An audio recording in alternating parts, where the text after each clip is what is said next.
Bullington, and this is the fifth quarter. It's our Friday night wrap-up show of the Thursday and Friday of high school football around the Houston area. It was an exciting night. Week 1 is finally here. We're going to kick this thing off with Dickinson versus George Ranch. Dickinson ended up rolling over George Ranch 51-14, but had a back and forth between the two as these teams got going. It looked like it was going to be a close game in that first half. QB Welch scored the first touchdown for the Gators. They would go back and forth for a while, and then the Gators would go off in the second half to score another to score multiple touchdowns. The final, once again, 51-14 for the Gators. They're up in DFW playing the Allen Eagles next week out in Allen, Texas.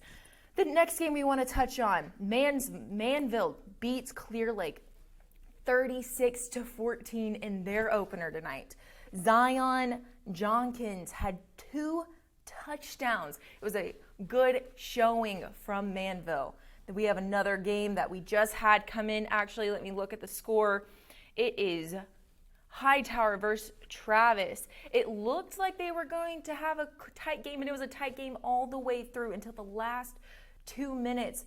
Hightower thought they were going to have this game, but Travis came back and scored one, 35-34 in that game. That was a really, really good game. The Houston area of football is a fantastic one. Last night we had a huge upset, which we will talk about later in tonight's show with Matt Harris.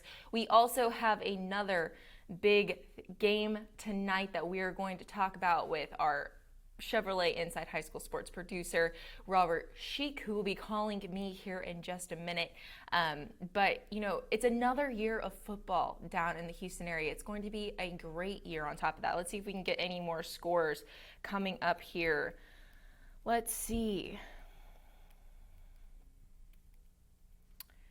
Mead Creek takes down Conroe 35-22. Let me put that in our scoreboard. Oh, Robert's calling us. Hello? Hello, Ashley. Hold on a second. Okay. Robert? Yes. Hello? Yes. Hey, hello, how hello. are you? Fantastic. How are you tonight? I am good. Thanks for calling in. A huge night in the Houston area. What were some of the games that you were watching tonight, Robert? And what were some of the things that you saw around the greater Houston area for high school football tonight? Well, a wild one. I'm not sure what you've touched on yet, but Travis and Hightower, wild one. 2 Fort Bend County teams, Fort Bend ISD teams, actually playing at Alvin ISD Stadium tonight due to some issues with Hall Stadium that are being renovation issues. And a wild game. Hightower scores with about 2 minutes to go to make it 35-34. Hightower goes for 2, and the 2-point conversion no good. So Travis holds on. Another huge night from quarterback Eric Rodriguez. He had a big season last year for the Travis Tigers, and with his wide receivers, especially Parker Washington is always one to keep an eye on. A big night for Travis and Rodriguez, and holding on to that win over Fort Bend, another Fort Bend ISD rival, if you will, in Hightower. That was certainly one that caught my attention. I love it. I mean, there's been some nail biters across all of Texas. Houston is going to have such a good season this year. I mean, last night you had that big upset, what I think is an upset, with Katy versus the state defending championship team, North Shore. Not only that, but Fort Bend Marshall played last night. How did that Thursday look across Houston? Well, no question. Obviously, you have to start by talking about that Katy game. And first of all, what an unbelievable job by Katy. Most teams, when you're down 14 points at halftime to the defending state champion, it's hard not to let doubt creep into your mind. It's going to be really tough to come back and win. Katy did not do that. Came back, cut the deficit to 21-14 in the third quarter, and then a little luck, a little fortune on the ensuing kickoff. After a Hoff touchdown run, ball pops loose, ball's on the ground, Katy recovers it, that leads to a field goal. All of a sudden, you go from being down 14 points to down 4. It's 21-17 going to the fourth quarter, and then an unbelievable drive by Katy midway through the fourth quarter, capped off on fourth down.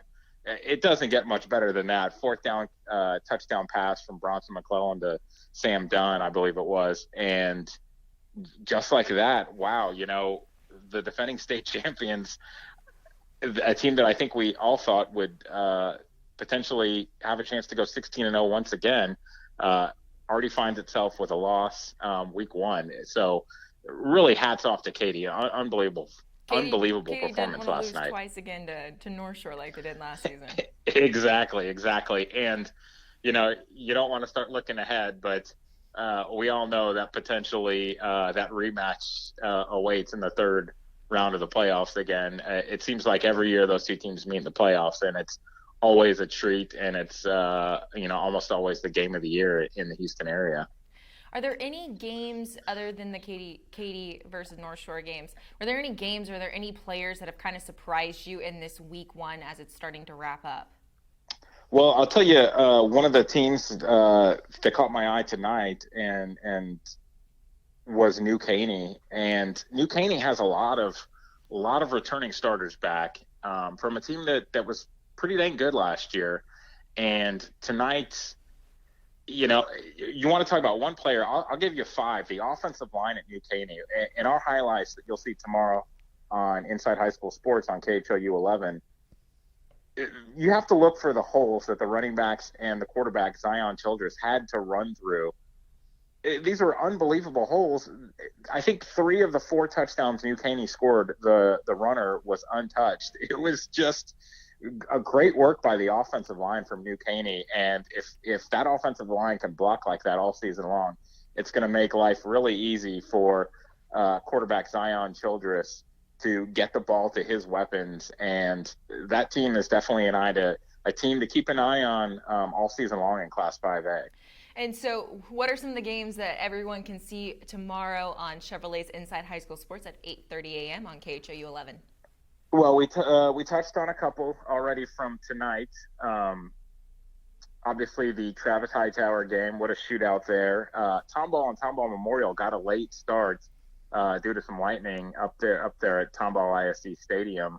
But Tomball Memorial came out with a fast start and looking good in that one. Let's see, kind of running down the rest of our games.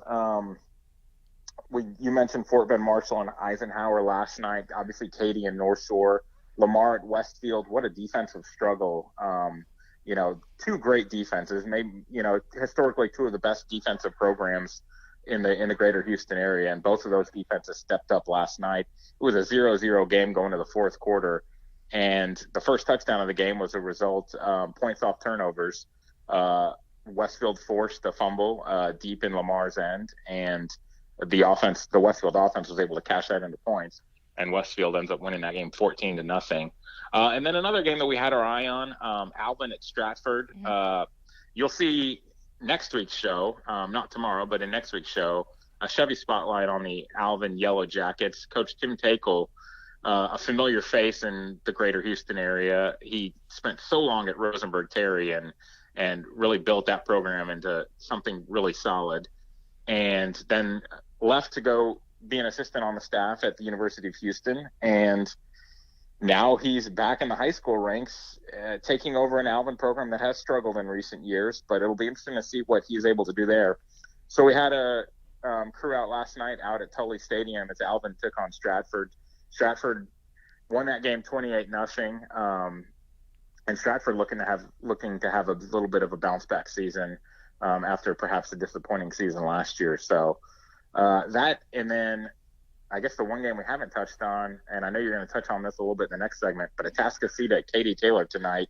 Yes. A really cool story with Katy Taylor, and I will save that for you.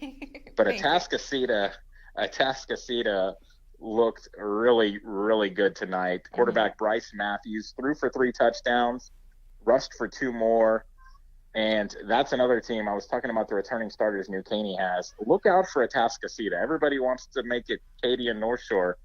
Well, Atascocita plays Katy next week, and Atascocita does not want to get left out in the cold of this conversation.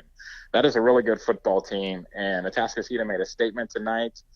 You have one of the area's top wide receivers on that team, Dylan Robinson, who's headed to the University of Houston next year, and that's going to be an interesting team to watch, and that's going to be a really fun game to keep an eye on next week. Atascocita at Katy, and that's at Turner Field, I believe. Up there in Humboldt. I mean, Atascocita last year looked really good, but we're going to go back to Katy Taylor. In this next segment that we have coming up, a special guest that got to be a honorary captain at Katy Taylor when we come back on the 5th quarter. Don't forget to catch our extended coverage of the high school football season each week on The Warm-Up, presented by your local Houston area Geico agents. We will get you ready for all the action this Thursday on all our social media outlets. Welcome back to the 5th quarter. I'm on the phone right now with Rachel Jones-Locke and her son, Tyler Couture. How are y'all doing tonight? We're doing great. I'm doing, I love it. So kind of give us a little bit of background about you guys. Y'all have a big message that you're trying to get out there to the public and to the world, but kind of tell us about y'all's journey that you've had for almost a little bit over a year now. It hasn't quite been a year. So this coming Thanksgiving will be 1 year. I got burnt on Thanksgiving. Yeah. So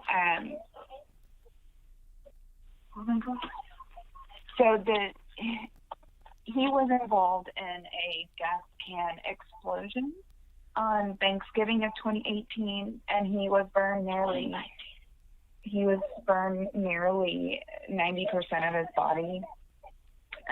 Thankfully, after transferring twice hospitals, we got into Shriners in Galveston, which is like the best burn hospital for pediatrics in the world. And nobody knows about it, which I want a lot more people to know about Shriners. That's one of the things, that's one of the messages we're trying to get out there, is spread the knowledge about Shriners, that resource, and also preventative measures about preventing this kind of situation, and how to interact with kids or adults that have gone through this, and they might look different, or really it's just like anybody else. Tyler welcomes people to ask him questions. And yeah, don't be scared to ask questions, because that's how you learn more about things and figure out, what to be careful about and what not to. And how have you kind of overcome that? I know that you had to kind of relearn how to use your body in a lot of senses. How have you worked to overcome that since that just horrific accident?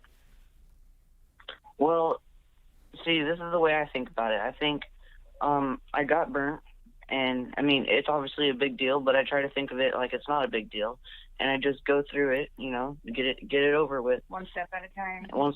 Okay, well, I just get it over with and try to, put as much effort as I can into it. And as his mom, Rachel, how have you had to just really keep motivating Tyler and be there for him? And I know this is a hard I know that's a hard situation as a parent to have to go through as well. Yeah, it's been really rough, and especially like some of those images, especially from the beginning, like I won't forget, because I was involved in everything from tub room when he's cleaned down, to staple removal, to wound care, wrapping him. Like I was there all the time. I was involved in every step of the way because I knew I was going to have to be taking care of him. But you just kind of have to compartmentalize, and I kind of had to go into it almost like a nurse mode sometimes to get through it. Otherwise, I would have just broken down, and I wouldn't have been able to mentally handle it. Now things are slowing down, and retrospectively, and Tyler is doing so well, and that's what makes it all just worth it. He really inspires so many people, and he inspires me to keep pushing him. And, you know, he has such a personality. I can tell from being on the phone with you guys. He seems to have a pretty big personality. He's very, very Annoying. no, it's not Definitely annoying. not. He's got his way, and I encourage that with him, because I think that's been a big part of him being able to recover. Is there are certain things he wants to do it a certain way, and if that's what it takes to get him to conquer that hurdle, then let's do it, you know. And another thing we have to deal with is like, since my skin's all in like repair mode, like it's always like tightening up, so I have to always stretch, and these blisters come up and new skin grows, and we have to be careful about infections. Yeah. But stretching is the most important part, because if I don't stretch, then I'll get contractures and I won't be able to move as much. And he's still continuing to have surgeries. He has another surgery coming up in October. Dental one. Some to work on his hands, and some laser treatment for the scarring on his face. And as he grows and gets older and the scars mature, he'll have more and more surgeries. So it's not done, you know. He'll be an ongoing ordeal. But I mean, I'll be done. I can see that big personality. I can tell that big personality over the phone, definitely. Yes. Okay, so Yes. tonight and a little bit of yesterday from what I saw on social media, you got to do something kind of cool, Tyler. So talk to us about what you did on your Friday night. Tonight, what'd you do? Oh, yeah. So Taylor varsity. Okay, my brain doesn't work. Okay, but I got to lead the Taylor varsity team onto the field, and I made some friends and stuff. And, yeah. He got to hang out with the varsity team in the locker room, and he got to be a part of the coin toss, and he basically joined the captains of the team and everything that they do. So he walked out there, did the coin toss, shook the other team's hands, and then he got to lead them out through the tunnel and bust through the paper that they make, and hand in hand with the rest of the team, and hang out on the sidelines the whole time. But it has something to say. Okay. This has nothing to do with anything, but I like dawdles. Oh my gosh, I'm sorry. You're fine. He's in rare form. I think he's on cloud nine right now, because it was really such a cool experience. They gave him a jersey. He said he got to wear a jersey out there, and they told him he could keep it, and they've invited him back. They want him to come to pep rallies, and he'll be eventually going back to the campus for schooling. They said they want me on the varsity. But it's really neat for them to be like just so, and surrounding him with comfort and love and support and motivation, and helping him kind of feel like a regular kid, you know. That's one of the hard things. So basically what I did is I worked through time and glitched out life. So my last question, that's so cool. I love when high school football can bring communities and people, and bring bigger messages to the people around. And one thing that I thought was really cool with y'all's story and Katie Taylor doing this is the fact that you guys are kind of getting to help raise awareness for not only Tyler's situation, as in saying, people who have gone through this, like there's still people that you can come and talk to. There are people that, just because they look a little bit different, are still human beings. So don't judge them by the outside, like befriend them for the people that they are on the inside.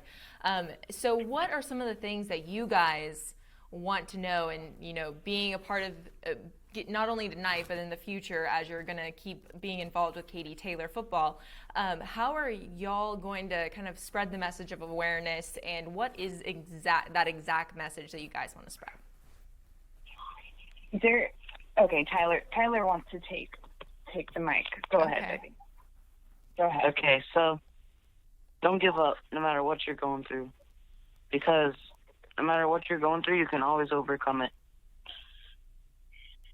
Yeah. I love that, Tyler. Thank you.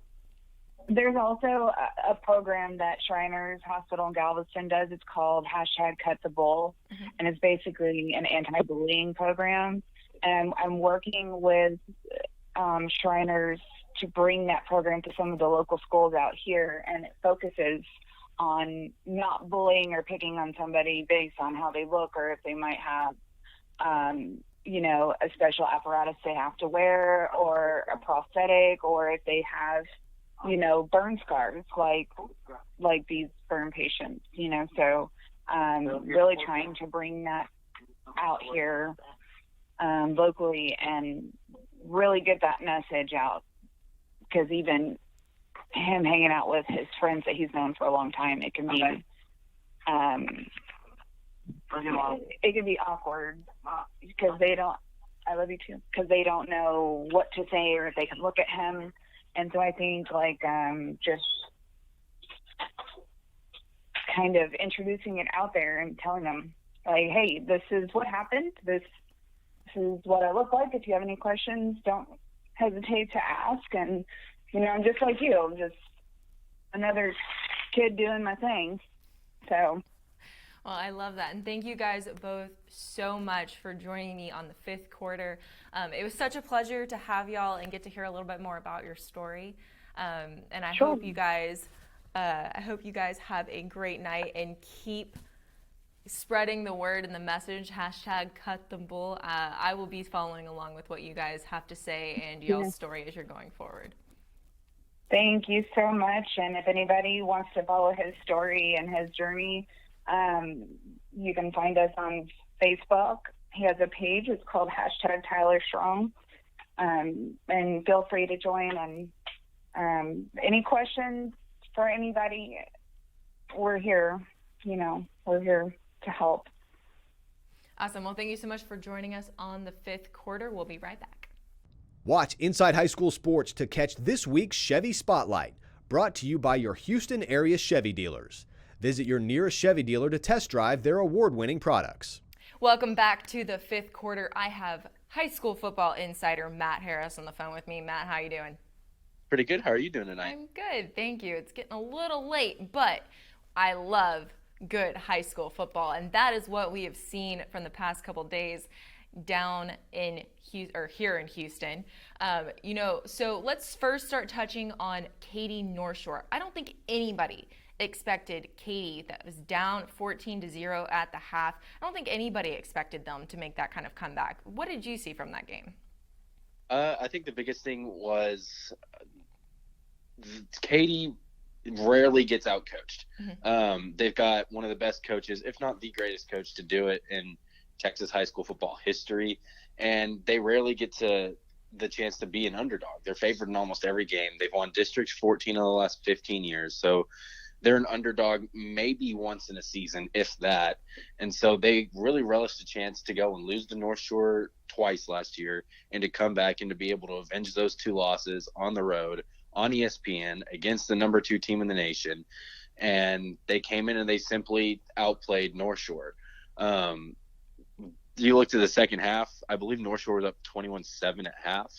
And you look at the second half, Katy comes out and they amass 170 yards of offense before North Shore could even get into positive yardage for that half. There was a screen grab of the ESPN graphic going around today that Katy had 171 something yards of offense in that second half to North Shore's -6 at that point in the game. So I think North Shore missed wide receiver Shadrick Banks a little bit. He's very explosive and helps take off some of that pressure off of Zach Evans, so that way Evans doesn't have to do it all. But they also just kind of wilted in that second half, and Katy took advantage of it.